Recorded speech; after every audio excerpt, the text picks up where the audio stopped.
vision came easy, but it's like how to execute, how to maintain it, how to maintain salaries and the space and pay rent and not just be That comes back to creative. one thing though, one What? thing, selling. So every creative is also a salesperson, and creatives will always say, I hate selling, I'm a creative. Well, guess what? Your first job, every pitch is a sale, every pitch, every idea, every conversation, everything, every time I have an idea, if I pitch it to the client, I better have a good enough way of describing it to convince them that yes, this is worth shooting new creative, right? If it's a big idea, or if it's something that's smaller and I take an asset they've given me and I have a new idea with it, it's my job to sell them on why we should use that ad, because their job is to say yes to spending the money. But how can they do that if I don't convince them? If you get excited about something and you bring it to other people and you're excited and you're confident and you're competent, you've done it before, you know what you're doing. Yeah, you're gonna. Sky's not the limit, baby. Sky's the beginning. Yeah.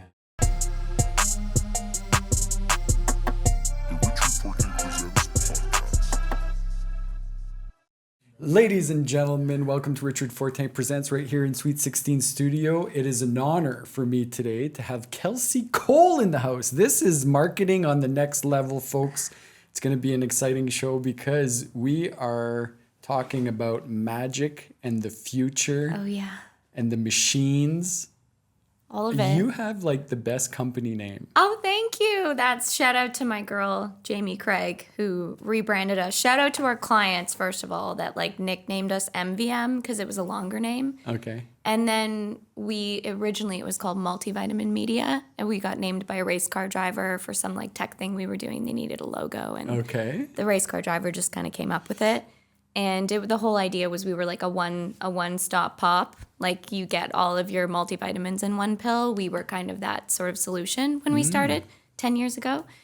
We've gotten much more specific. But then we went through a rebrand a few years back, and our friend and designer who like we just adore, she's got her own branding agency called Division 17, which kind of reminds me of Sweet 16 Studios.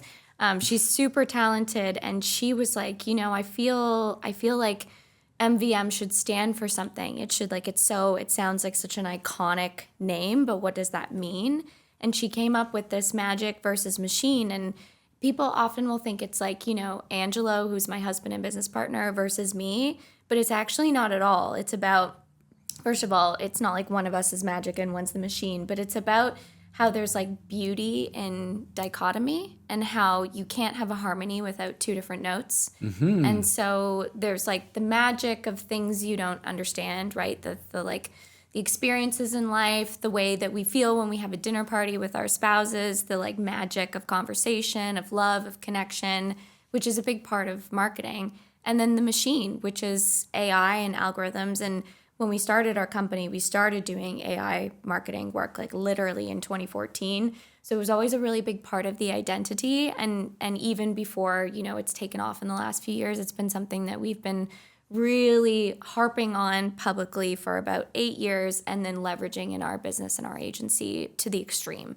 Not just like, you know, with using Facebook algorithms, but also implementing AI in a way that's, you know, scaling our company without employees, but with technology. So that's kind of what it means, you know. It's like you gave me goosebumps by describing your company name. It's like you know, it's like master the beauty. Communication, right? Is that there's so many layers. Yes, totally. To the way we put things out. Yeah, and there can be. And it's like art and science. Like it's like those two things together. You know, Mars and Venus, and just like all of that sort of masculine and feminine. I don't mean men and women. I mean, you know, just yin yang, black, exactly, white, totally. You know, the dance. Yeah, of life.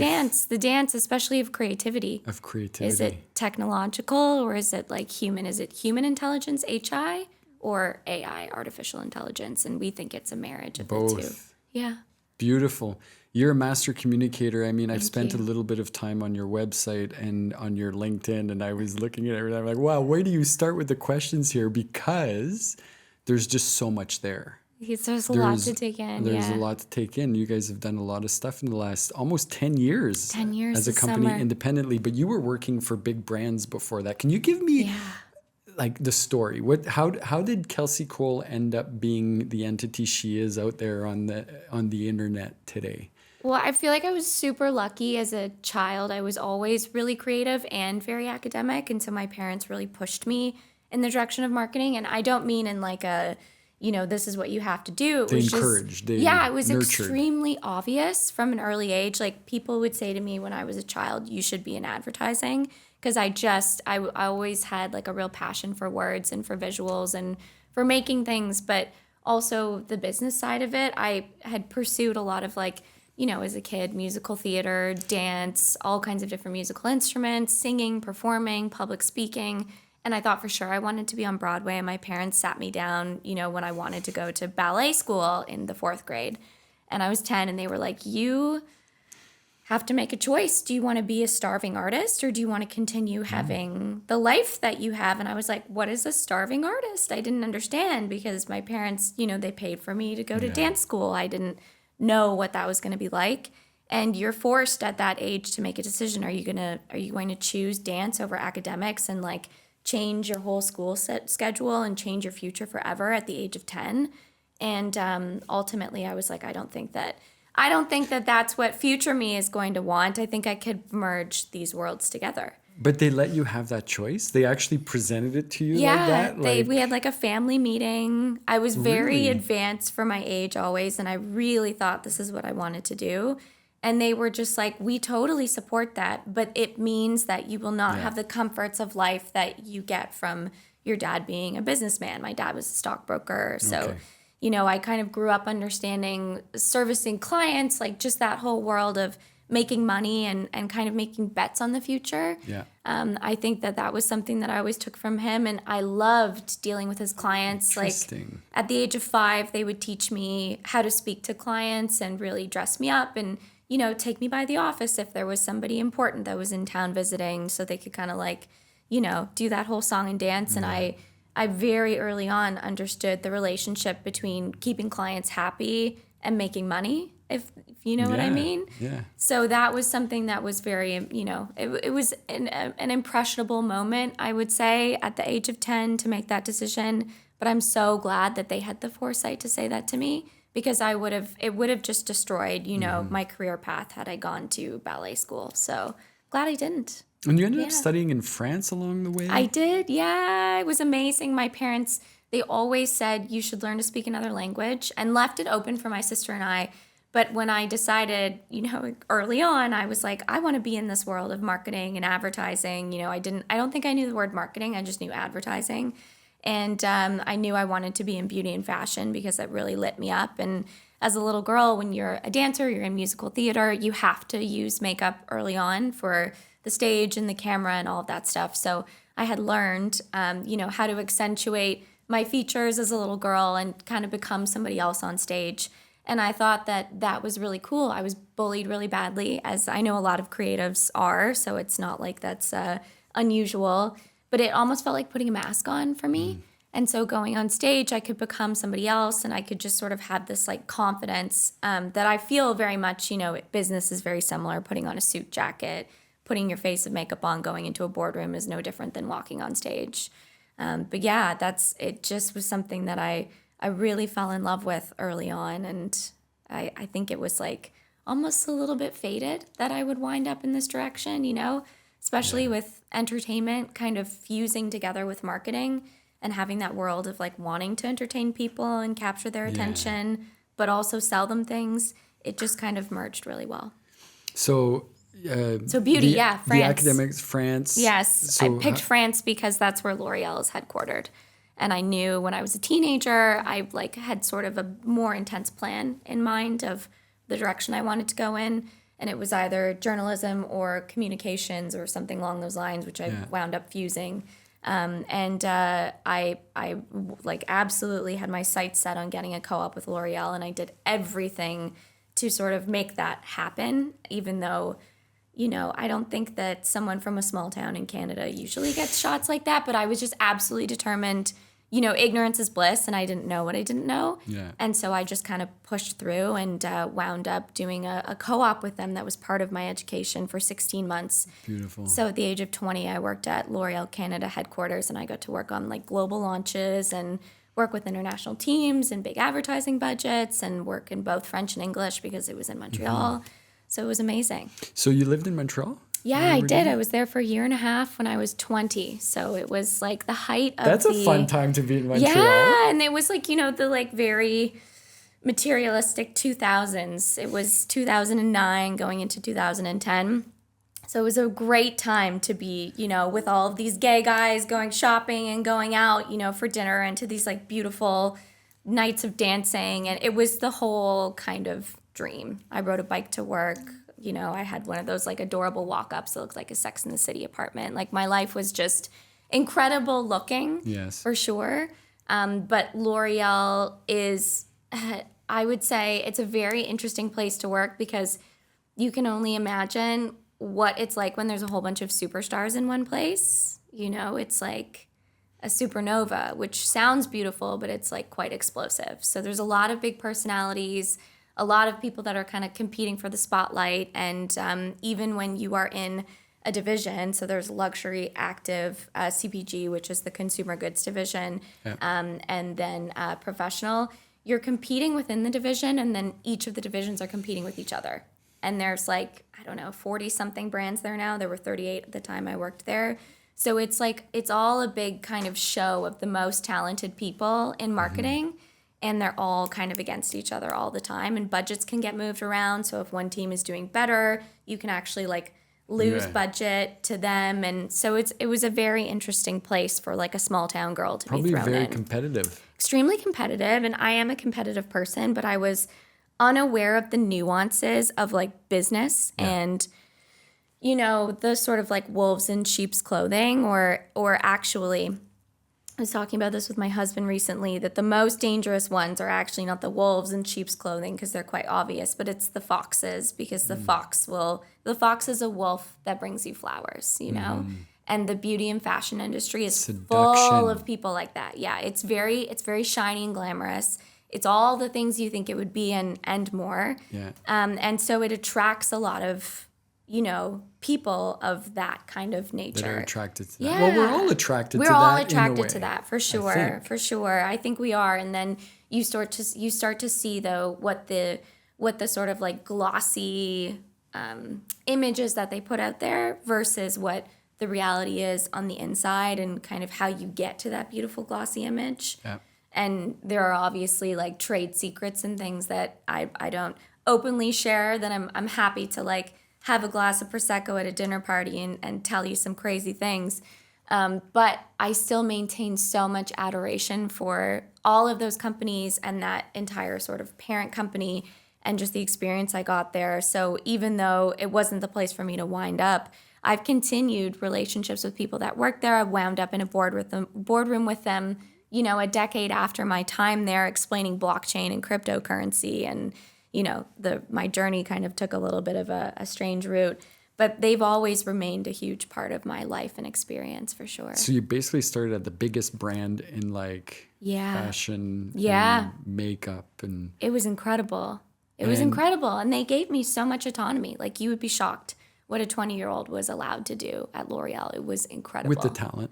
It was not incredible. Every 20-year-old. Well, I didn't know how young and dumb I was, I look back and I'm like, geez, But like, I would never give a 20-year-old that level of responsibility now. But I was very grateful for it, and I felt like I rose to the occasion. Yeah. And there were really cool things that happened that, ideas I'd pitch in a meeting would turn into a billboard, or like a swatch project I worked on. That a swatch is that piece of hair in the drugstore. I worked on hair color. Yeah. That's the most coveted section to be in L'Oreal, because consumer hair color, even though it's in a box and doesn't seem like it's sexy, has the biggest, sexiest budgets because it affects the most people. Interesting. So they actually, they equate 38% of L'Oreal's entire revenue. And we're talking like the big, huge, shiny, glossy brands. Everybody competing against that.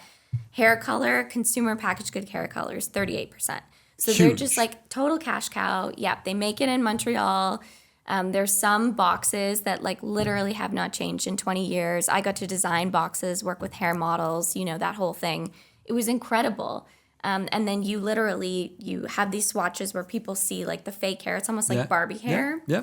And we had this new product coming out that was made with bamboo to help strengthen the hair because bamboo bends but doesn't break. Yeah. And so it was a key ingredient. And I thought, how cool would it be to have like a bamboo swatch in the store to really illustrate, it was for Garnier. So under the consumer products division, I worked on Garnier, Maybelline, and then L'Oreal Paris, like sort of later in my career there.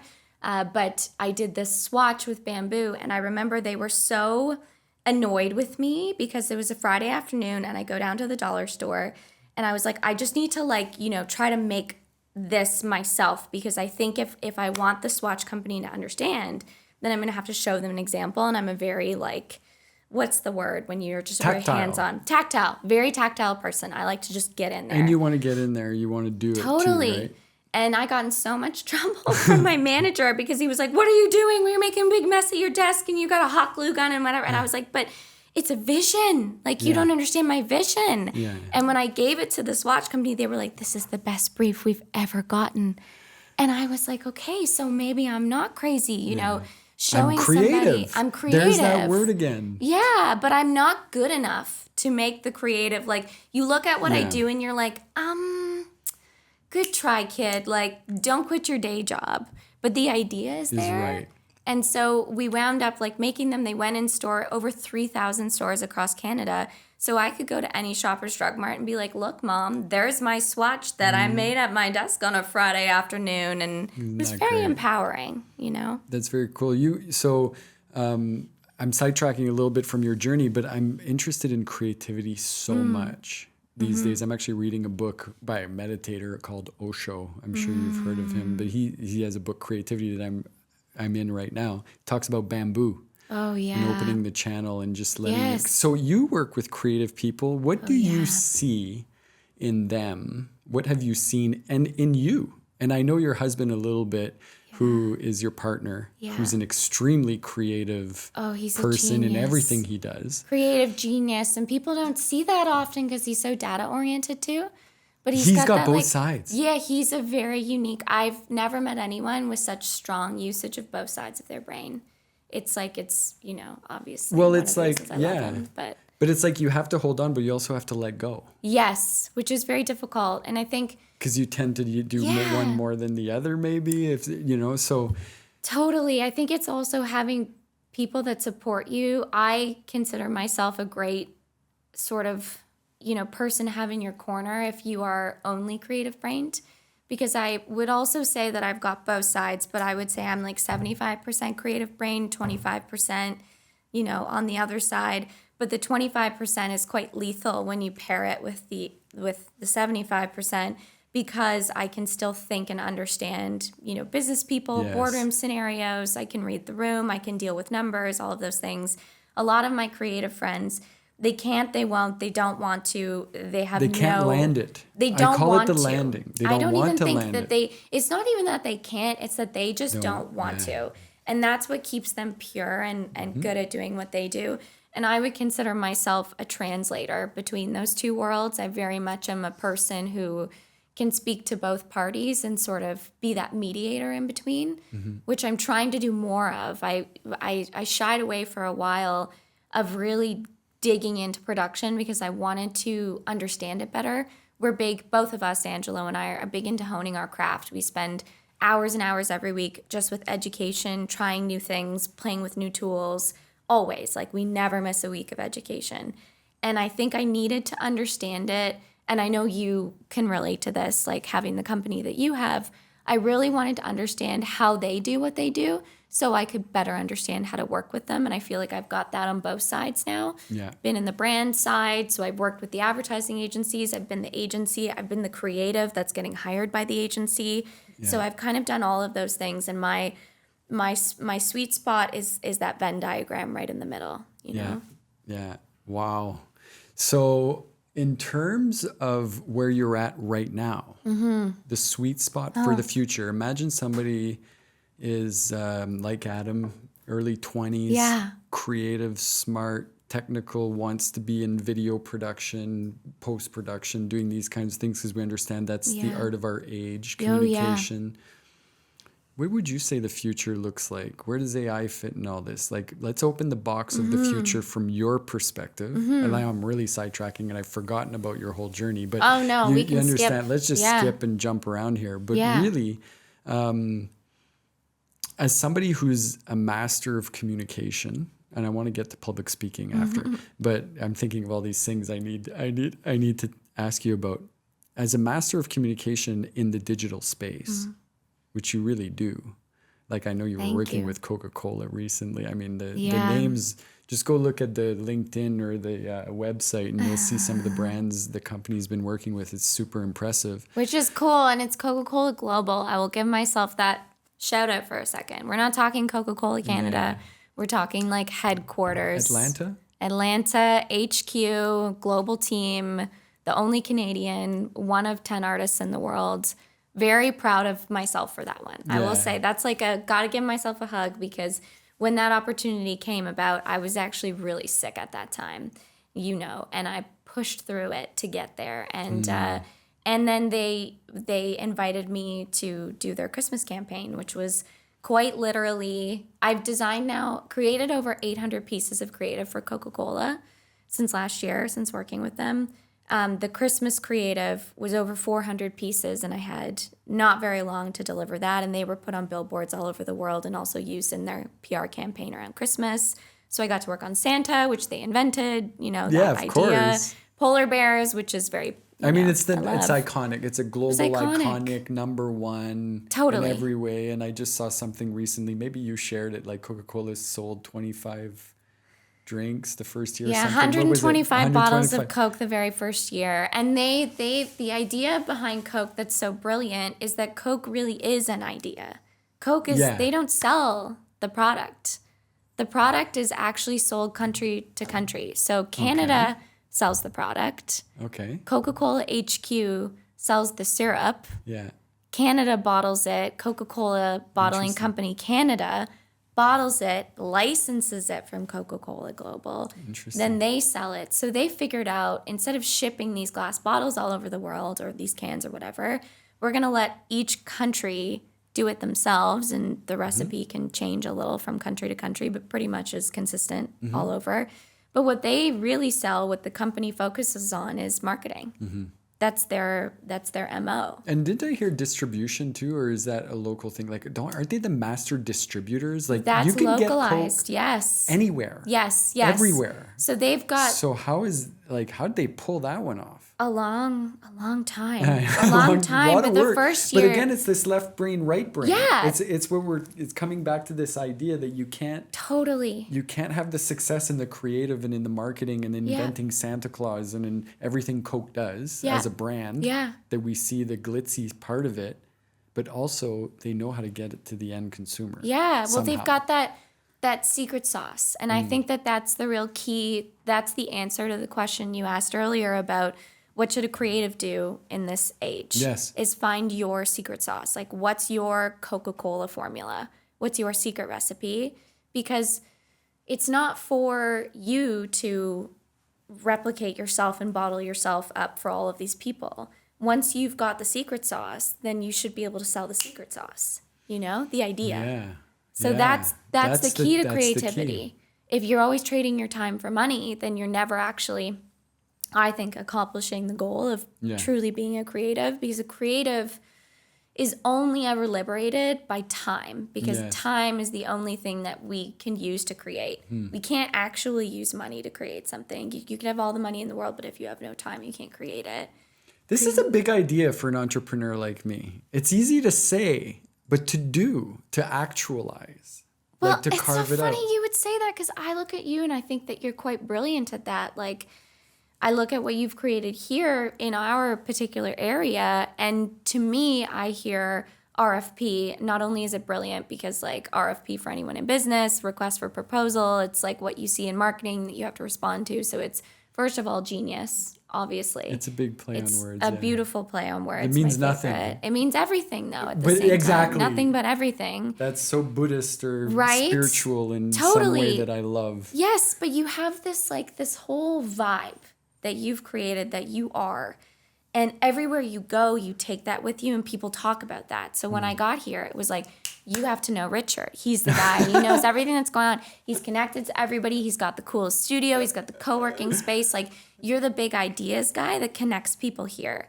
You connect the creators, the builders, the makers. And so for me, I look at you and I'm like, what's the next step? Maybe it's like events. Maybe it's doing something next level with this podcast series. I think it's next level. I think it's but definitely you're doing that. The ideas are there. Like I honestly think the ideas I had 10 years ago of why I started in communications, because I realized, you know, regardless of the technology that comes out, the creative, you know, we can make the phone anywhere else and we won't make the iPhone here. Yeah. But the ad that's going to connect, the story that's going to mean something, the thing that makes it go viral, the thing that makes it work will always be local, will always be cultural, will always be unique. So even if you look at like rappers beefing, you know, the beef is local. Like, you almost have to understand the subtext. It's everything is subculture, like, everything these days subculture. Too. So even though you can make the phone in Bangladesh or India or China or wherever they're getting the labor at the lowest price, you're not going to be making the team that makes the ad. Yes, will always be in the environment that the ad's going to be placed into, in my opinion. And so then what becomes the bottleneck, what becomes the hard part, is how to have the management skill, the discipline, the business side of the brain to help people clear that, take that step into the creative. How do you actualize? Because the vision, I always say, is so easy. The vision's easy. Not for everybody. Maybe for you. For me, the vision came easy, but it's like how to execute, how to maintain it, how to maintain salaries and the space and pay rent and not just be That comes creative. Back to one thing, though. One thing. Selling. Sales. So every creative is also a salesperson, and creatives will always say, I hate selling, I'm a creative. Well, guess what? That's what it is. Your first job, every pitch is a sale. Every pitch, every idea, every conversation, everything. Every time I have an idea, before it goes into production, if I pitch it to the client, I better have a good enough way of describing it to convince them that, yes, this is worth shooting new creative, right? If it's a big idea. Or if it's something that's smaller and I take an asset they've given me and I have a new idea with it, it's my job to sell them on why we should use that ad, because their job is to say yes to spending the money. But how can they do that if I don't convince them? So I have to be, it's crazy. I've had, like, you know, especially in tech, if you go back to the Apple example, you can make the greatest product in the world, but if nobody knows about it, who cares? It's irrelevant. And Steve Jobs, you know, people will say whatever they will about him. The master. But he's a master of getting people really excited and selling a goal, a dream, a vision, getting the engineers bought in. Like, it starts with an idea, but the idea has to get sold to have the money to make the idea. And then once the idea is made, then you have to sell the product. And before other people catch on to the product, you have to convince people. So creativity is all about convincing other people. And excitement is contagious, like a yawn, you know? If I yawn, you're going to yawn. If I get excited, you're going to get excited. Like, we're all just atoms. I'm excited right now. Right? Yes. So it's contagious. No, so it totally is. If you get excited about something and you bring it to other people and you're excited and you're confident and you're competent, you've done it before, you know what you're doing. Yeah. You're going to... Sky's not the limit, baby. Sky's the beginning. Yeah. You know? That's the to the moon level. Yes. Yeah. And you have that energy because I got to meet Julie Black. Oh, yeah. She's so great. Because you went up to her. You just walked up to her, right? You were at a speech of hers. Now, I'm segueing into public speaking. Yeah. Because I want to know a little bit about your public speaking stuff, because I saw that was on your LinkedIn, and I haven't seen you public speak, but I can just imagine, and I'd like to know a little bit about that. But how did you end up, like, you just go and approach people? So the instruction I had from my girlfriend before the podcast, when we were doing a little research on you, was ask her how she got those clients. Ask her, people want to know, like, it's great to see those names and be able to put that on your bio, but it's like, what did you have to do to get there? How do you get their attention? Is it connections? Is it like, how do you get to have Julie Black, this Canadian icon, musical icon, who's a whole personality in herself and full of love, and you convince her to come to North Bay for a visit and check things out, and it was amazing. Yeah, I think so. I will answer your question with a question. What happens at a party when there's a disco ball? You shine a light on it and dance. Right. If there's a light shining on something sparkly, what happens? Changes the energy of the room.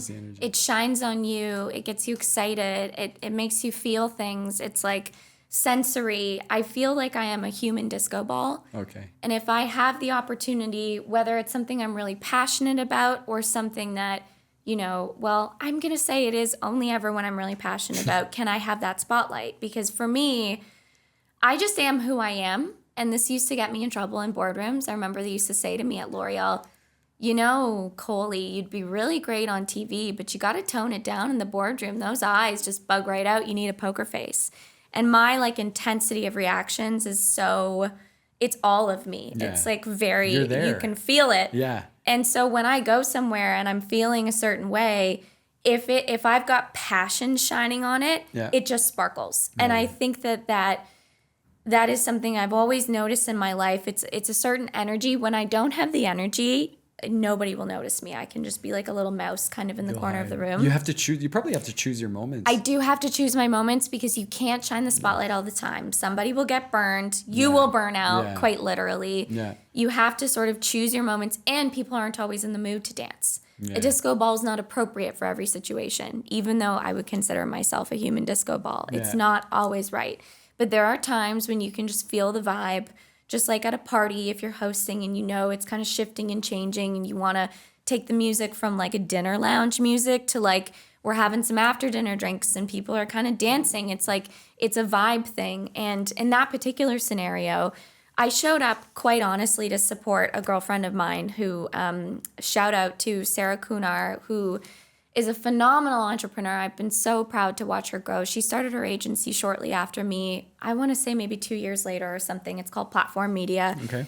And I remember when I was at another beauty company when I met Sarah. I was at Revlon. And I had the pleasure of, at the age of 24, running PR for Revlon in Canada. And because I was the young gun, I got put on a lot of cool digital projects just because I was a digital native, and sometimes HR would call me for tech support, just because they didn't know, or the VP would call me into her office and be like, explain a hashtag. And that was just me at Revlon for everybody. And Sarah was very ahead of her time. She was working at a publication in Toronto, and she said to me, I really love this campaign you're doing. It was around Mother's Day for Kate Hudson and Goldie Hawn for Paume, which is a beauty brand owned by Revlon, very iconic, but only if you know, because it's for people with allergies, so iconic for me because I'm allergic to everything. Yeah. But Kate Hudson and Goldie Hawn had never done a campaign before, mother-daughter duo. Yeah. That was iconic. And she was like, I think it would be really cute to have my mother and I kind of doing each other's makeup in a video. And she pitched it, $400 sponsorship, and I was like, let's do it. But nobody was doing that at the time. Sponsored videos. Yeah. When we worked with people on the internet, I called them bloggers. They weren't even Instagrammers yet. They were not influencers. Yeah. And Sarah was very much in the midst of that digital evolution. And she was editor-in-chief of an online publication, but started doing video and started doing more production. And then she started to see what was happening with Instagram influencers. And she started this company platform. She's now the go-to in Canada for doing deals. Just insanely proud of her. I'm blown away by what she built. And she had an event last year. And I couldn't believe, I follow along online. And sometimes it's a while before you see someone. And we were supposed to have lunch the week the pandemic hit. And that's really when everything took off. Got canceled. Hadn't seen her in years. And I was like, I'm going to buy a ticket. I'm going to show up. And I'm just going to support, put on my best Stuart Weitzman boots, cute little skirt suit, and just roll in and give her a big hug and say, can't believe what you did. And that's my vibe. That's how I roll. And Julie was speaking at it. And I don't mean to have my head under a rock, but I was unaware of the whole O Canada thing at that time. It had just happened a few months before. Deal. Yeah. And I'm can be terrible for just staying my own lane. You know, I'm very up to snuff on beauty, fashion, technology, metaverse, crypto, you know, even like global politics. But I was unaware of that moment. I would say I'm bad in the sense that I don't always follow Canadian news as tightly as I should. I'm getting better, but I'm a read the news every day kind of gal. And I didn't see that. And I didn't know Julie in that context. Of course, I had heard her music, right? But I didn't know her as this iconic activist. And I would consider myself, you know, after being a creative, that's probably first and foremost my identity. My second identity is as an activist. I used to say I'm a women's rights activist. I've since shifted that. I'm a human rights activist. I believe in love for everybody. I think women have come a long way. I think we've done a great job, and I'm still rooting for us, but I'm rooting for everybody. And so anyways, when I heard Julie talk about just why she did that and the purity, oh my God, she was talking about how she felt her mom, who passed a few years ago, just reassuring her as she took this breath in to say, instead of our home and native land, she changed it to home on native land, which hit me so hard. Which was also happening when the whole orange shirt campaign, Every Child Matters, discovering unidentified graves. Like this was part of a huge national conversation. Of shame around the church and the government and what happened. That our government, the cultural genocide, had not properly addressed. And I will still say, I do not think the PMO has done a good enough job. And I'm a very apolitical person. I do not like to get involved, but I will say, come on, we can do better. We can do better. And I was particularly struck just around that time. A mentor of mine who is an executive at Paramount was explaining to me how Yellowstone, the whole undertone of that entire media franchise, was to try to teach a lesson of reconciliation. And they just dressed it up with, you know, cowboys and guns.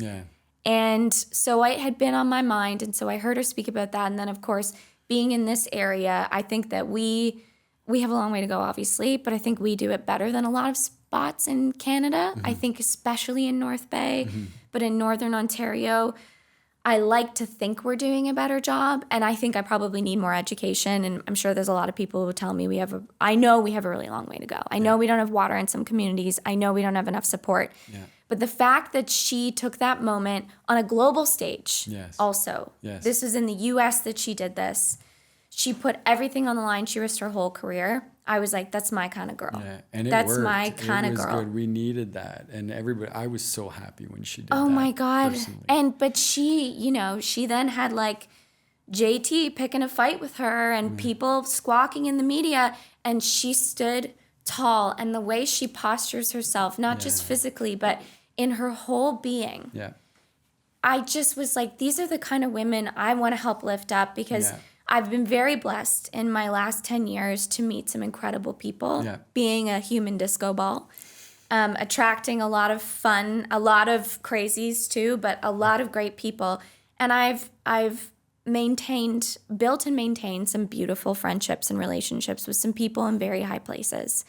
And I like to take the good ones with me, because I'm like a karma takes all my friends to the summit kind of gal. You know, I'm trying to quote Taylor Swift and failing miserably, but Taylor. Just shout out. I saw her speak. I'm like, I need to know her, and there were so many people in the audience who were like, you know, they're hearing what she had to say, and what they wanted was, how do you get brand deals? Because that was the context of this. And her whole answer to this question was like, I don't work with anyone who I don't have a vibe with. And I was like, oh my God, that is so refreshing. And she's talking about, you know, being in the music industry, which is the worst, backbreakingly hard to make money. You know, she's in her 40s, and she was talking about how activism had given her a renaissance too. She was having her own Tina Turner moment. So I just marched right up to her, because at that time, you know, I had the Coke stuff that was kind of starting to bubble up that I hadn't shared publicly, but I knew I was going to Atlanta. I knew music was a big thing for Coke. I knew I wanted to make sure that I could take a Canadian icon with me if I got the chance to be welcomed into Coca-Cola HQ. And she was the one I just felt like I wanted to do that. And I've been asked very specifically by the United Nations, which I've done a ton of work with over the last 7 years, to have a bigger presence from Canada. And despite my trials with the PMO, who I have personal connections with, I couldn't even get them to show up and do something. So I thought, you know what? I'll find the people who are truly representing Canada. And Julie to me she to me is the face of Canada, you know, in modern Canada. And so, yeah, I invited her to come hang. I threw a party for her at our house because I wanted her to see the love kind of for the arts in this community. And I think it's a really beautiful place to create. And I'm very passionate about bringing more people to this area. And you're someone who inspires me tremendously with the level of talent that you've attracted to your studio. Just letting people know that we're up here and we want to make things and we want to jam. Yeah. Like, hello, and we're the here. The other thing is just do it. You know, for all these businessmen in town, we're always talking about the studios and I'm going to do this, I'm going to do that. But nothing ever happened. Yeah. And it was my father who allowed me the risk to try something here, and we ended up working with Disney, DreamWorks, Netflix, all these amazing companies doing film work in North Just Bay. Believe unbelievable. It or not. Yes, believe it or not, we have creative here. Yeah, exactly. Hello. So here we are, and it's amazing. Yeah. And when you guys moved to town, it's funny because I heard about you guys too. Like, there's this new couple, and they're great. They just came to town. They drive a Tesla. Exactly. Yeah. So it's fun to see that really we are in a global, like that's the other thing I loved about, to come back to the start of our conversation about going into the world of communications when I decided to do that 10 years ago. Yeah.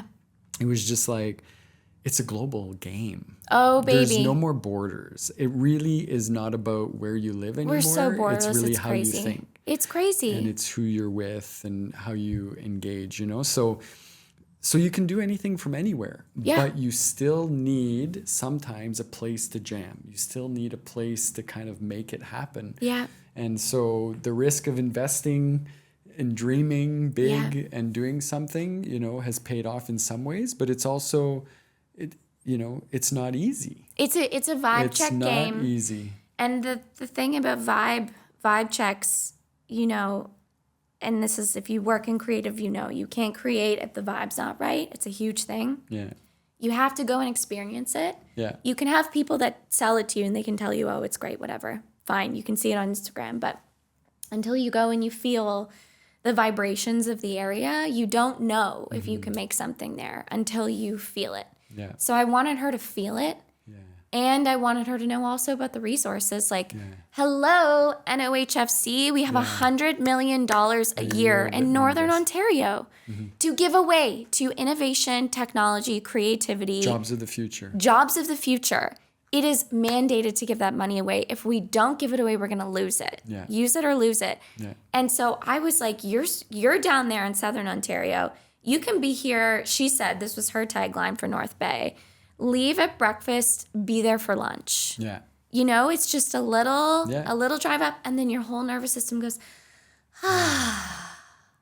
and then you have the space to create something beautiful. Yeah. And I think we started to see that in the pandemic, but we're also learning that as we're in this economic shift where people are like, hello, it doesn't make sense to rent or buy in New York, LA, and some of these other places. Or you look at Jimmy Donaldson, Mr. Beast. Yeah. He has built an entire studio town. He's taken the old concept of a studio lot in Hollywood and put it in the middle of nowhere in North Carolina. They do not even have an airport. Come to North Bay, Jimmy. We have an airport here. Yeah. Come to North Bay and see us. We have an airport for you, Jimmy. We've got lots of grant money, lots of space to blow things up, just saying. But that's the new model.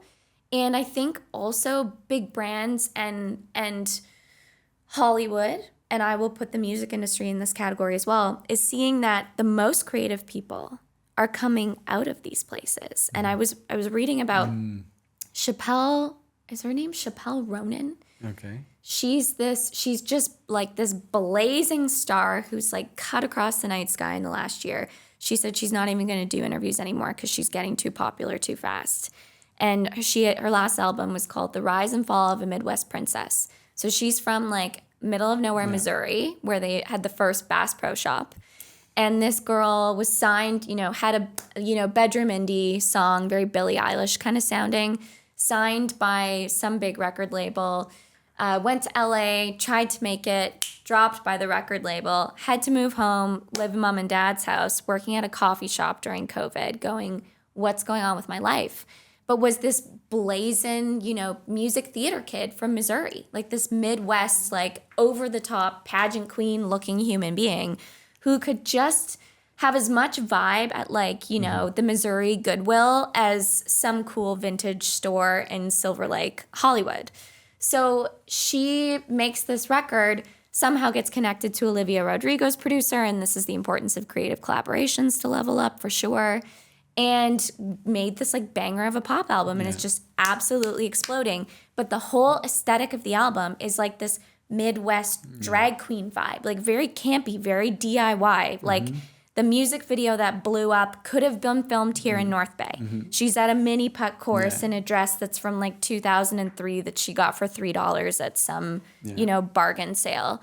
But there's so much vibe. And that to me is like, we're done with influencer era. We're now in the era of the creator and the creative. And we want desperately as consumers, we're craving escapism because the world has gotten too crazy. It's a little hard to understand. It's a little hard to understand. Reality is like stranger than fiction right now. It's like, it's all gotten crazy. So we want that moment to escape, which is also why I bet so hard on the metaverse. But we're looking for those moments of relief, of escapism. We want out of Kansas and into Oz. We want the Emerald City and the shiny rainbows and the ridiculous, singing flowers and stuff. Like we want that. And so the world is looking for that. And the people who have that imagination, I think if you are more resource strapped, you have more ammunition to create, which is what I see from you all the time too, right? You're like, oh, big studios, we talked so long, and then boom, you convert this incredible, and you just try it. But we do the best we can. Which is amazing. Which ends up being amazing when you have Hollywood actors walk in here. Right? Bryan like, Cranston. I heard stories of Bryan Cranston came in here and was loving the vibe.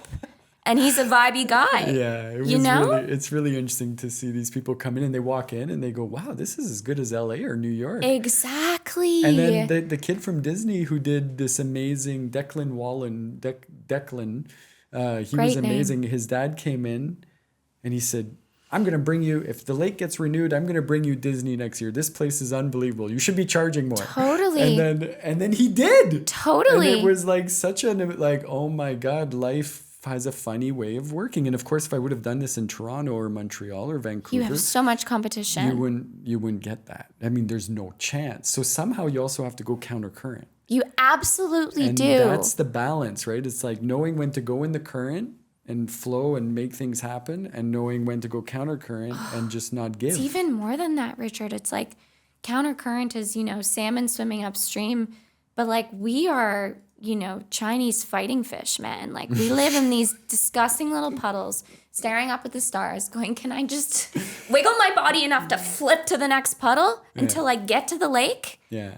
And like you just do, and you don't know how, but you just do. If you watch a video of those things, you will be amazed. Yeah, I'm gonna watch it. Holy, we can maybe cut to it, Adam? Oh, flip, flip, boom! It's like you don't even realize, and we put them in these tiny little containers because we think they're for our amusement. But these fish, they're so colorful and beautiful and fierce, and they just survive the tiniest little puddles because they get to look up at the stars. Right. And also there's something like wellness is such a big word right now. It's such a big industry. I mean, we all really want to be feeling better. The longevity movement, the cold baths. Oh my God, yes. I mean, all this stuff, the genes, eating for our genes and exercise. I mean, this is really exploding because at the end of the day, the shiny, superficial stuff is nice, but we need deeper fulfillment. Oh my God. But it's shiny and superficial is like, it's fun and we can do that. There's nothing wrong with that. Fine, great, fine. Yeah. But like if you think about priming a wall, or in my case, like in the makeup industry, working backstage at New York Fashion Week with models. supermodels who you're like expecting, these people have their picture taken for a living. If they're not treating their bodies right, if they're smoking too much, drinking, whatever, all kinds of drugs, all the things, it shows up on their face, and that is your base, right? That's like, it's like a wall. You have to prime your wall before you put your coat of paint on. So no matter how much makeup we put on that pig, man, like it doesn't matter. You've got to heal from within. And you can't sustain it. You can't. And I think that's what we're seeing too online. We're seeing the death of the shiny aesthetic. That whole movement of like, you look at someone's picture and it makes you feel like physically ill, like you've had too much cotton candy, you know, because you're like, your life doesn't look like that. It's not you're overly staged anymore. And how long did it take you to get that shot? And then you craft this big, and I'm like, come on. And that's why Gen Z is like, you know, a picture of a piece of trash and they're like, mood. And they love it. and then you have to swipe and then you see like a silly selfie, not a duck face, because they don't take themselves too seriously. But we're seeing that shift because like we're all done with this shiny facade. It's evolving. Totally. And then there's AI. And I know you know a lot about that. So I do. Kelsey, I think we're gonna have you back. Because we'll probably talk about AI just for a whole chat. But really your energy is amazing. Thank you. You're a beautiful person and you're bringing a lot of good to our community, and I'm so grateful that you and Angelo are like, you know, going to be around for a few more days, a few more months, a few more years maybe. But it's really a huge opportunity for me. I'm so happy you were willing to come on the show to share because honestly, I don't think people here even, you know, because your clients aren't here mostly. Right, they're not. So I don't think, I discovered you, I feel, you know, luckily. Tanya, who's the best. She is responsible for many of my friends. Birthday. Yes, we love Tanya from tourism. We adore her. And she connected us, I believe. Or maybe through, I don't know, through Waxy, the record store owner. We were destined to meet each other. But I had so many people telling me how wonderful you are. And Tanya was the first for sure. Oh, well, thank you, Tanya. That's very nice of you. But what I really would like to conclude on is on the world of AI. Yeah. Are you freaked out by it? No, I love it. You love it. I love it so much. I've never been so excited by technology in my entire life. And I'm a huge techno freak. I love it. If somebody is freaked out by it, what would you recommend they read, watch, listen to, follow that could help them understand the potential and not just the, oh my God, this is another thing, I can't handle it, and the world is doomed? Well, what inspires you to learn? You talked about learning. That's really what I'm getting at. I'm trying to find out how you learn. How do you learn? Well, I'm very lucky that I have the brain of a child, and that it's just like it consumes me. Yeah, just everything all the time. Always, I want to know why not. Like if something's not being done. Angelo, my husband, is a why. He's a why. Why does that happen? Why is it like that? Me, I'm like, why not? Why not try this? Why not try that? Why not experiment? Like I've always seen really beautiful things for the future. It's never scared me.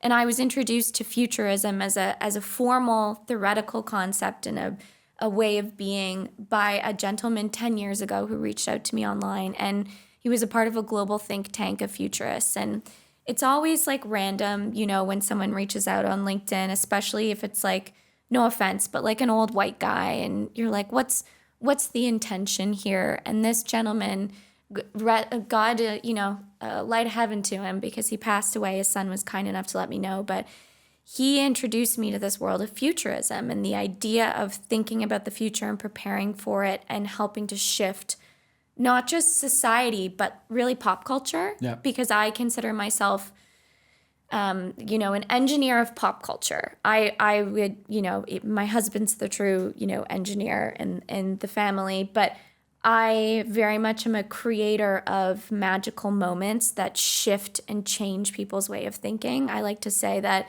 I am in advertising to open minds, open hearts, and open wallets. And I think that a great view of the future does that. And I think as women, I'll just speak on behalf of, half the planet for a second. I think that media has always really they've always made the future scary for women. Afraid to get older, afraid of what it's going to do to your career, afraid of your kids getting older, losing purpose as a mother, afraid of your kids moving out, afraid of, menopause, afraid of 30s, 40s, whatever it is. Fear struck into us, but even more importantly, financial fear. So this idea of, you've got to, for a long time, it was like, you need a partner, you need to depend on a man. I was lucky to be raised by two parents, but my father specifically saying to me, never depend on a man. You always want to be independent. You always want to have your own solutions. You always want to have a way out of every situation. And the reason I love my husband so much is because I choose to be there every day, not because I'm forced to, not because I'm bound by financial or constraints. And so for women, the future has always been something that I would say the patriarchy held over us as like, you need us or your future is going to be shitty. And women didn't realize that they could shift and change the future just by banding together. And that started to happen over the last few years. But really, we saw that the first time in like the 1800s. It was basically the women's movement was started in tea rooms, tea parlors. They would have conversations. The big aha moment for the women's movement was bicycles, when women could actually get from one place to another to self-organize. That's where the suffragette movement came from. That's where they started to say, I think we can stand up for ourselves. And so I was one of the only women in the futurist movement in the beginning when I started 10 years ago. Some of my dear, mentors and friends who are women in the space have been huge guiding lights for me, for many women. But we talk about kind of the soft side of the future. And that's really around inclusivity, connectivity, emotion, feeling, being, existing in these spaces that are harmonious that we've really created for ourselves and each other, and a sense of community. And I think that's really, if I could get woo-woo again for a second, we're shifting from Pisces energy into the age of Aquarius. If you like the dawn, the song about the dawning of the age of Aquarius, it's like we're moving into peace and harmony, and we're looking at the world in a different way. And we talked about borderless solutions. That's really how women and sort of the feminine think. And so just by existing in that way and always asking why not has been so empowering, because once you get into entrepreneurship and creation and, engineering, like I've said, and again, I'm not a computer engineer, but I can figure my way out. I'm not a coder, but I can get by. I can, strap things together. I'm very techno heavy, and I use a lot of tech in my work. But it's the ideas that I can communicate well that get people excited and on board. So I think it's like, who should you listen to? People like me who are excited and who see the potential and the possibility. And then I invite you to see your role in that. And I always say, pick your favorite thing in the whole world. For someone, it could be baseball. And think about how these new technologies could shift and change and make baseball even better and more incredible and wonderful, And it's like giving you more of what you love. And we can be part of a community, because everything in Web 3.0, no, it's not this like me to you and that's it. Now we're all engaged. P2P, you remember those days. Exactly. Peer-to-peer, baby. Back to like Napster times, like Napster, no good for the music industry. Great for the idea of community, right? File sharing. I'm going to give you something. You're going to give me something. We're going to share resources. It's very like, you spent a lot of time in Costa Rica. It sounds like that's the spirit there, very communal. We have great minds that come together to build solutions. And that's very much the future. That's the future I see. That's the one that I create. And so that's the one I live in. And I always say to people, they're like, oh, I don't know, is that a reality? And I'm like, we create our own reality. Yeah, we do. We do. We create our own reality. And we choose, and we have to choose every over day. And over every moment. Every day we wake up and we make choices. Every single day. And there's consequences. Yes, and people can say, "Oh, but I can't choose and I can't." Trust me, I've had friends in tough situations. The only thing that ever gets them out is the willingness to change and make a choice to change. And that's the future. So you can choose, Are you going to change and embrace it? Are you going to get locked underneath it? What a brilliant answer to that question, Kelsey. You are a vibe. I'm so happy that you came in today and share some of that energy. It's too quick. I mean, we could talk on and on and on, but I'm sure we could go Lex Friedman on this. Yeah, we could totally do it. Yeah. But what I'd like to do is have you come back once I've digested this, because you're really, really onto something. We can talk more about AI too, and I can show you next time some of my favorite thinkers and creators to just open your brain up. It's a beautiful world, but you got to see it to believe it, And I'm always open to collaborate. It's easy to say, not always easy to do, but I would love to find ways to collaborate. Totally. And I think I say that to you every time I see you. Well, this is a collaboration. But that's what I'm saying. So it's beautiful. It's happening. It's like nice how also when we don't give up, the fruit happens, you have to build, you have to nurture the tree, you have to do the right things for the right reasons. Totally. But then guess what?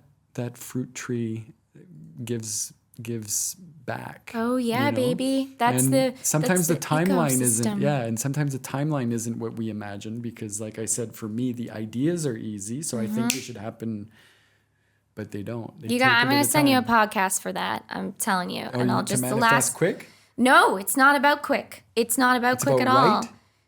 It's about, how a souffle is made, Richard? Tell me. I mean, I don't really know, but I'm going to tell you the metaphor because I'm a terrible baker and no one should ever trust me with an oven. But the metaphor is once you put it in, you don't want to touch it. You got to let it rise. You got to give it time. You can't touch it, and that's a great idea. And we have this obsessed world of productivity and crossing off to-do lists. Yeah. But all of the best thinkers that had the greatest ideas of all time, they let that shit ruminate, baby. Yeah. Like a sweet, sweet spaghetti sauce. They let it sit on the back burner. Leftovers are always better, in my opinion. Get flavor, right? Gets into the meat. But part of our job as creatives is just to lay and listen to the universe and look at the stars and watch the clouds go by, because that's when you have the aha moments, not when you're sitting there trying to make them come. They won't come, Richard. You got to just let it happen. Let that souffle rise, my friend. And same with the great fruit or flower. You got to give that shit time to bloom. Well, I am going to meditate on this conversation tonight. Oh, yeah. Honestly, and probably for the next few days. It was really an honor and a pleasure. Thanks for having and I know me. we touched the tip of the iceberg, but I think that anybody who watches will feel the vibe, as you called it. Yep. And will be drawn to reach out to you and figure out how to use that to their advantage. LinkedIn's the best way to get a hold of me. Yeah. We'll put your contact everywhere and share this. And just again, thanks for being here. Thanks for inspiring. Thanks for marrying Angelo. Oh my God. Bringing him into my life. He's every time I hang out with him, I'm like, man, he's a freaking little genius. It's unbelievable. He's working on this new artistic endeavor right now that I can't talk about, but I'm so excited. For him. Oh my God. Because he's doing it.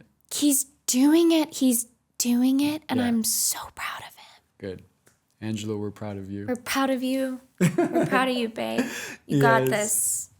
On that note, ladies and gentlemen, please subscribe to the channel. Go find Kelsey. Find Richard Fortin Presents wherever you want to find podcasts and watch them. We really appreciate you checking in with us, listening. And, again, thank you so much for being Thank who you for your are. friendship and your collaboration. It's the beginning. Oh my God, dude, we have so many great things to do. Speaking of Costa Rica, we'll talk about that for the winter. Yes. Because we love North Bay, but the winters are a little long, so it's nice to have a tropical paradise to go to. Ice fishing's only nice Priscilla? for one weekend. Yeah, you're going to build me a new house in Costa Rica, Pris? Yeah. That's it. Yeah. That's the vibe. That's the next. Yeah, maybe we do the second podcast there this winter. Now, that's an idea. It's a date. We'll see you. Okay, ladies and gentlemen, thanks for checking in. We'll talk to you soon. Bye for now.